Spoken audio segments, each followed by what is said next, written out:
Dinagdagan ng Senado ng halagang 5 bilyong piso ang panukalang pondo ng Office of the President sa susunod na taon.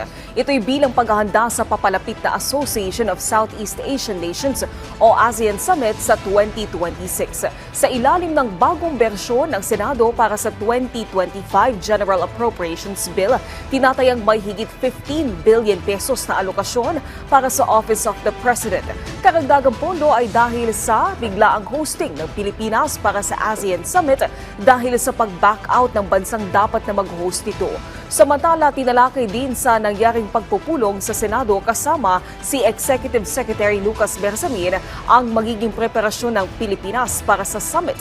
Binigyan din nila ang kahalagahan ng paghahanda, kagaya na lang ng pagkakaroon ng lugar, pagpapaigting ng seguridad at mga tutuluyan ng mga delegado. Anila dapat itong mapaghandaan ng maigi at huwag gawin ng ura-urada.